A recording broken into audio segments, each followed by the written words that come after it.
Hello everyone, Rurikhan here coming at you with another video, and today I wanted to talk a little bit about capture cards, and more specifically we're going to be talking a lot about the ExtremeCap U3 from Avermedia, as well as I'm going to provide you guys with a couple of comparisons. Before we actually get into the review though, we're going to do the mandatory unboxing. ExtremeCap U3 unboxing, go! So this is the box. It's a fairly standard box. It says Avermedia pretty much all over it. It's got a couple of connection symbols in there. Not that it really matters all that much. You should already know this thing works with HDMI and USB 3.0. So let's get cracking and open this bad boy up. It's got a sticker going for it, so it took me a little while, which is why you guys got a little bit of a jump cut there. Open up the box. And as soon as you remove the insides of the box, like the device itself is right there, front and center. Nothing else is in the box. It's just like another box. It's a box inside a box, whatever. The device itself right there, front and center. As you can see, it is very shiny. It's got the plastic on it. To be completely honest, I haven't removed that plastic yet, so it's just still there. It's a fairly light device. It's got something that I can really appreciate, which is the rubbery bottom. And what that does for you is basically you can set it down on the table and it's not going to move. This is me just like applying force and trying to move it. So that's definitely some good stuff. Like I said, the box is fairly small, although I don't really have anything to compare it to apart from my big hands. It's got 3 inputs. That is your AV input, designed to capture PlayStation 3 footage. That is your HDMI input, and that is your USB 3.0 input. You guys might be wondering, why don't you just capture PlayStation 3 footage directly through the HDMI? Because both PlayStation 3 and still PlayStation 4 to this point are protected by HDCP, which means you can't just capture it off the HDMI. Now, I actually do that because I have a different setup than most people. I will be doing a video in the future explaining that setup, kind of giving you guys an update. But yeah, basically in order to record PlayStation 3, you need to do it through the component cables, which is why they give you this particular cable that you see me getting off the plastic right there. That cable is going to connect into the AV portion of the ExtremeCap U3, and that is going to allow you to basically connect all of the component connections of a PlayStation 3 onto those little adapters over there, and it's going to enable you to capture PlayStation 3. I haven't really tested this. I've only tested the HDMI capture feature because with my current setup, I'm able to just capture everything through HDMI, and standardization definitely helps. So yeah.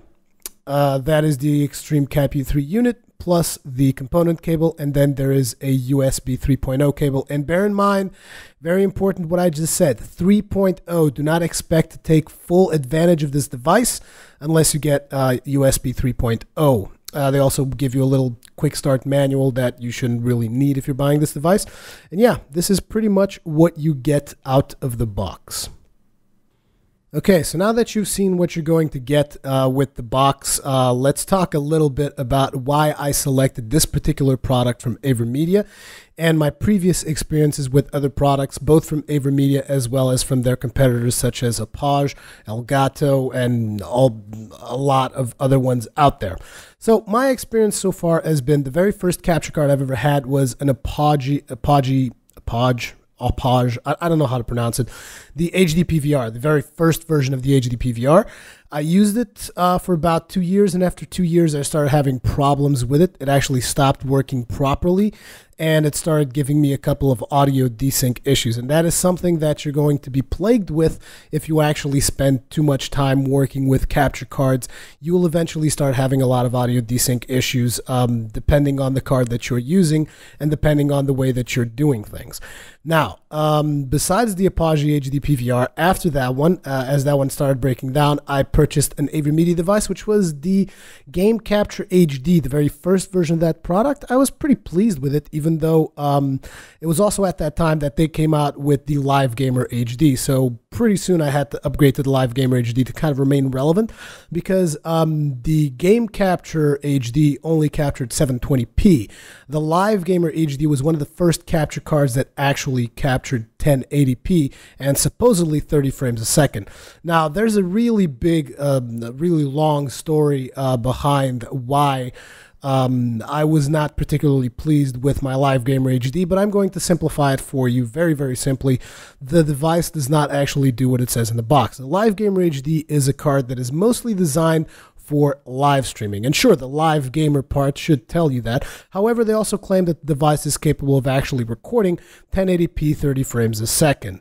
While this is true for some scenarios, it is not true 100% of the time. If there happens to be a game which for whatever reason really drives the capture card to its limits, it's actually not going to be able to keep up the 30 frames a second capture, and it is actually going to lower it to 29 point something, 28, 27, and then back to 30. And you guys might think, well, that's not really a big problem, is it? Well, it all depends, because for starters, if you're editing in Adobe Premiere Pro, that is a huge problem because Premiere Pro does not do variable frame rates. It will only do static frame rates. So if you have a video like that, what's going to happen is you are going to have audio desyncs happening all over the video. And you guys are like, okay, so what about if I use Vegas? If you use Vegas, you shouldn't really have much of a problem depending on the type of commentary that you do. So let's get something straight here. If you are recording, not live streaming, there's two types of commentaries that you can do. There is post commentary and there is live commentary. Live commentary means that you are recording and commentating at the same time. Post commentary means that you record and then you watch the video and talk over it. So if you're doing post commentary and you're doing editing in Vegas Pro, there shouldn't be much of a problem. However, if you are doing live commentary, and what happens is, due to the fact that the video is losing a couple of frames along the way, the end video is actually going to be slightly shorter than it should have been. So let's say you record for 20 minutes, your end video might actually end up being 19 seconds and 19 minutes and 30 seconds. I'm exaggerating a little bit. It's probably going to be closer to 19 minutes, 50 seconds or something like that.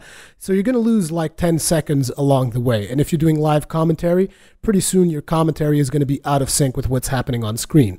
So maybe some of you don't understand exactly what I'm talking about, but if you don't, then you're probably not really the guys looking to get a proper evaluation of these cards. But that kind of stuff happened with the Live Gamer HD, which is why a lot of my videos on YouTube from the point that I discovered this flaw actually started being at 25 frames a second with frame blend to kind of disguise it and look that it was kind of like 30. But I mean, the more experienced eyes would be able to notice that a lot of my videos were actually 25 frames a second. These were all the games that were running on native 1080p, because you could still capture 720p at 30 frames a second. Anyways, I'm boring you guys at this point. Fact of the matter is, the card did not do what it was supposed to, and it was a really big problem for me because I was entirely dependent on this card to record my videos. And I went to the forums, I had a long discussion, I gave them samples of what the problem was, and they never fixed it. See, the thing about Avermedia is they don't really, like, if they find a problem with one of their devices and they see that they can't fix it, they'll move on. Like, they'll forget about that problem, they'll make a new device, and hopefully that new device will be slightly more powerful than the previous one and therefore not have the problem. I've heard reports from users of the Live Gamer Portable. This is a card that I do not own, that I never used, but I've heard that that one did not have the same problem that the Live Gamer HD. So if you find a Live Gamer Portable cheap somewhere, I do believe that one is probably safe to get. So what is it with the ExtremeCap U3 and what made me choose that particular one? Because supposedly it's the more powerful one. They say it does 1080p 60 frames a second. So in my mind, I'm like, okay, so assuming it doesn't do 1080p 60 frames a second, it's going to give me the same problems as the other one. At least it should be able to do 1080p 30 frames a second without ever giving me any audio desync issues. This was what I was thinking. You guys are thinking, so all of this so that you could get like 5 more frames a second, nobody's going to notice that. For starters, I am going to notice that. And second, not only that, sometimes even at 25 frames a second, I would have problems. I've had so many issues with the Live Gamer HD, so many frustrating things. Like every single time that you would watch a video on my channel and for whatever reason, the audio was not in perfect sync with the video that you were watching, Basically, it was because of the Live Gamer HD. And there were multiple times where you wouldn't even notice that because I would manually fix the audio as I was editing the video. And you guys have no idea how much work that was. Not to mention, it was a solution that basically always kept me on my toes, always stressed out, like, is this video going to work out? Is this video going to give me problems? So that is the reason why I needed something more powerful so that I could just have more peace of mind and be able to output content at 1080p 30 frames a second. Now, this card also claims it allows you to capture raw footage. Now, a lot of people don't actually understand what raw footage means. It basically means footage that is entirely uncompressed. And raw footage is something close to what Fraps does, but even Fraps is not entirely raw. Fraps actually uses a proprietary codec, which I can't really remember the name at this point. I used to know that stuff, not anymore though. But Fraps is very close to raw, but it's still not raw. And if you guys know anyone that uses Fraps, you will know that Fraps files are freaking huge. Like, we're talking 2 gigabytes for 30 seconds of footage or something like that, along those lines. I can't really remember because it's been ages since I used Fraps, but it's something really, really big like that. So I was not really particularly interested in the raw capture aspect of the card, which is a good thing because I couldn't get it to work. For starters, the software that comes included with this card, the ExtremeCap U3, the software is a software they call Rec Central, whatever, Rec Central, ReCentral, Recording Central, whatever. Is the same software that is on every other Avermedia device. So the Live Gamer HD had this same software, except they just do different versions of the same software for different cards. It's really messy because, like, for instance, I'll be running software version 8 point something. My Avermedia Live Gamer HD needs to run 7 point something, which is weird because there's, like, it's the same software. There's a more advanced version, but I can't get it for the Live Gamer HD because it won't work. It's weird. Like, you'd think they would streamline this stuff and just work with all devices. Not so much. Their software does not allow you to capture raw footage. In order to capture raw footage, you have to use other software. Now, a software that was supposed to allow you to do this would be Premiere Pro. However, I installed their plugin and I tried capturing raw footage and I wasn't able to. I wasn't expecting the damn thing to work in the first place, so I didn't even care. Because again, you have to understand, I bought this product with some really low expectations. As a matter of fact, one of the reasons I bought it was because it became dirt cheap. And you guys might be wondering, so why exactly is the product dirt cheap? And the reason is, and when I say dirt cheap, that's kind of, it's kind of out of context, because I say dirt cheap because when I bought the Live Gamer HD, it was like $250. This thing was like at $150 or something. So it seems a lot cheaper, but the reasoning behind that is because it only has HDMI input. It does not have an HDMI output, therefore it does not have an HDMI pass-through. And why is this important? Because when you are recording footage, you're going to need to be looking at the stuff that you're recording. Usually that is kind of a logical assumption, right? Assume you're playing a game. You're going to have to actually play the game while you're recording it. Therefore, you need an HDMI input, which is, let's say, the cable that goes from your PlayStation all the way into the card itself, although it doesn't really work with PlayStation. So let's just say you're recording PC. You will need an HDMI cable coming from your graphics card on your PC into the card, and then you need an output that the card gives you to connect that to a monitor so that you can actually watch what you're recording. And this device doesn't have that. So how are you going to record it? Well, it's a problem because you're going to, in order to record PC, you're going to need a multi-PC setup at least. Correction, I've actually made a small mistake there. You don't actually need a multi-PC setup. You just need one PC and an HDMI splitter. And in order to record console, you are going to need just one PC, I guess. I mean, depending on the console you're recording, whatever. But the point of the matter here is you're not going to have an HDMI output. So the only way to actually play the game will be through a preview window that is going to be coming out of the USB 3.0. And let me just tell you, you do not want to do that. Despite what they tell you for this particular capture card, they're going to say, oh, you can just play the game in the preview window. And I've saw a lot of people on YouTube say, you can just play the game on the preview window, people that received copies of this card for review. And the fact of the matter is you actually can't, because that is going to screw with your recording. Here's the thing. I tried playing Wipeout HD whilst recording using the preview window of the Rec Central software. And what happened was the footage would jump warp all over the place, and the frame rate was completely inconsistent, because what happens is, in order to actually play the game, I obviously maximized the preview window, and that apparently consumes way too much resources, and therefore the card just can't handle it, and the footage was completely unusable. Now, this was something that I was already prepared for. I kind of expected that this was going to be the case. So what I did was I got an HDMI splitter. What does this mean? It means the signal that is going to be coming out of your PC, I actually connect it to another device. That device doubles the signal. Therefore, I can send one to the monitor, one to the card, and not have to touch the preview of the card at all. And that is the way you want to do it. Obviously, this means additional cost, which is why you should factor that in when you decide to purchase this particular capture card. Now, at that point, I pretty much had the ideal setup. Now, I'm not going to go into too much length about my setup, because it is a fairly complex setup, and I'm going to make an entire video dedicated to that, so you guys can look forward to something like that if you're looking to find out exactly what the gear that I'm using to get all this capture done. But at the end of the day, just think of it like this. If you're going to get this card, you're going to need an HDMI splitter. This is my personal advice to you.